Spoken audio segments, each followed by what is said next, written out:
welcome. My name's Ryan. I'm also known as Rm2kdev. In this video, I have a Chinese E3D V6 clone that I wanted to present, I guess is the right word. Now, prior to buying this, now I'll mention this is, I believe this was 10 Australian dollars with free shipping from eBay. Now, prior to buying this, I was unable to find any decent review of this product. I'd seen a lot of people talking about, you know, don't buy the Chinese ones because the quality is just not good enough. And I did buy one just because I wanted to see what that quality was like for myself. But in those videos, they were always very low quality videos, very poor camera. No one shows you the device up close so that you can get a good idea of the machining quality for yourself. And that is why I thought, obviously before I put this on the printer, it hasn't been on the printer yet, I would basically just take it apart as far as I can and show you what the device is and the machining quality. Now, when it arrived, I was quite surprised. It's quite weighty. It feels, you know, it feels like a good product, essentially. It feels like it's made out of metal, is what I'm trying to say. There are some issues with it that I can see straight off of the bat. And I'll go over those in a minute, but let's separate this fan from this heatsink, and let's have a look at the machining quality of this. Now, I'm going to bring this right up to the camera so you can see it. That is extremely good quality machining on the outside. I don't know if it's coated with something or I don't know what it is. There's a little string of metal just in there. I'll try and get the camera on it so you can see it. That'll be cleaned out quite easily just with a wire brush or just a regular brush. But the quality is so good. It's not bad at all. Anyway, let's separate this area and we'll have a look at the heat break itself. I believe this is an all metal Hotend, this specific version that I got from China. I'm pretty sure it is. Let's take this apart. There we go. So now I've got this apart, you can have a look. Just have a look in here. There we go. Let's get a torch on that so we can see exactly what the machining is like down in that hole. And you know what? That is not bad at all to my eye. I'm trying to get that to focus on there for you. Let's pull it back a little bit. There you go. That is pretty good. I'm not talking about the outer surface, I'm just talking about the inside of that hole, just below where the threads are. Consistent looking, what I can see here is a fairly consistent circle.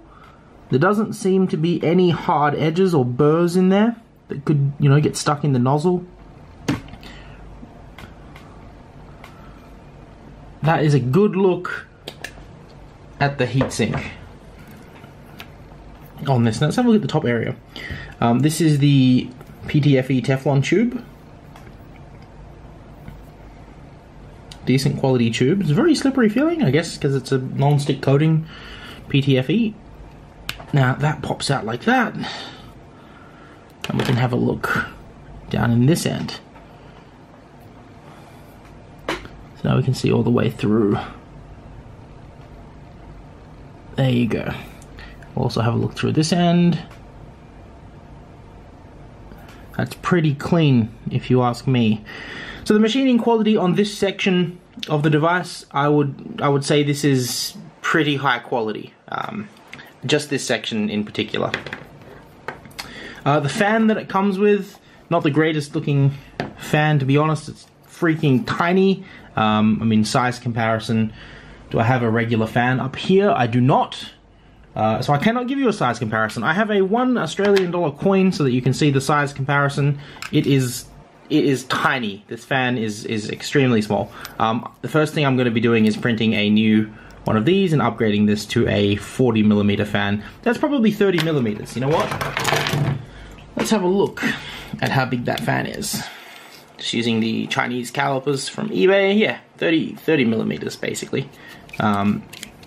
So not the greatest little fan. I'm sure it'll do the job, but we'll upgrade that. Now the most important part is going to be the nozzle. Now this came pre-assembled, so I'm not going to be able to undo this.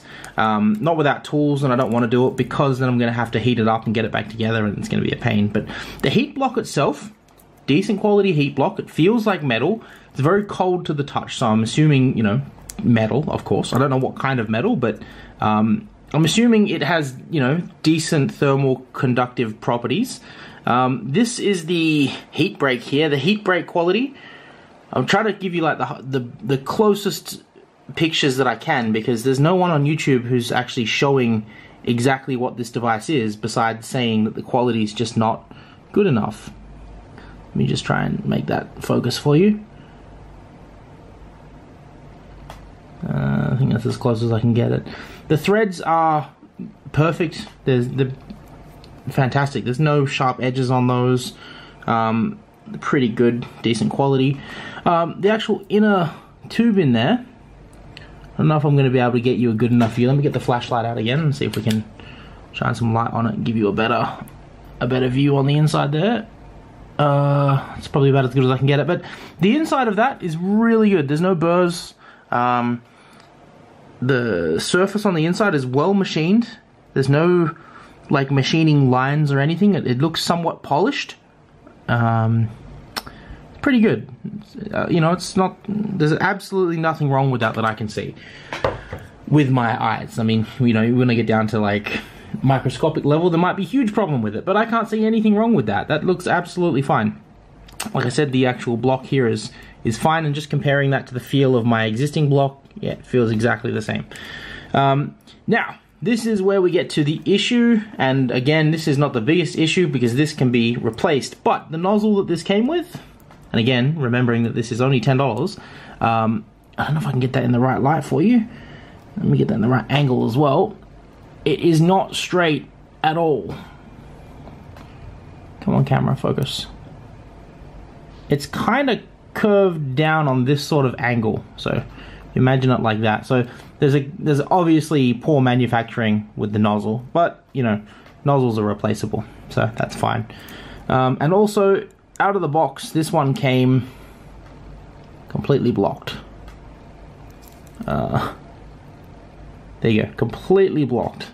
So I don't even know if this nozzle is going to work. I will put it on the printer and give it a try. I'll probably make a video of me upgrading the printer with this, and just having a look at how this goes with being installed into the printer. Obviously, there'll be a Bowden extruder filament. I don't know what you call it. Filament. What do you call that bit? I don't know. The Bowden extruder setup, which is not the Hotend setup, but the actual the bit that pushes the filament, which I'll have to put on the top. So I'll have a video setting all of that stuff up, a video demonstrating what this is capable of doing once it's all put together. But I just wanted to show you in detail, up close, the type of manufacturing quality that these $10 E3Ds have. I don't have a genuine E3D. If this is any better than the standard one that I've got on my printer, which I think is a Mark 8 or Mark 7, MK8, MK7, either of the two, I don't know. If it's any better than the one that's on there, I will most likely be upgrading to a proper E3D Hotend, just because, you know, if this does any better than the one that came on the printer, I can only imagine that a legitimate E3D Hotend will be even better than this. But I hope you've enjoyed that video. If you have, please go ahead and leave a like. Feel free to comment and ask any questions in the description below, and I will catch you in the next one. Bye for now. I'll see you next time.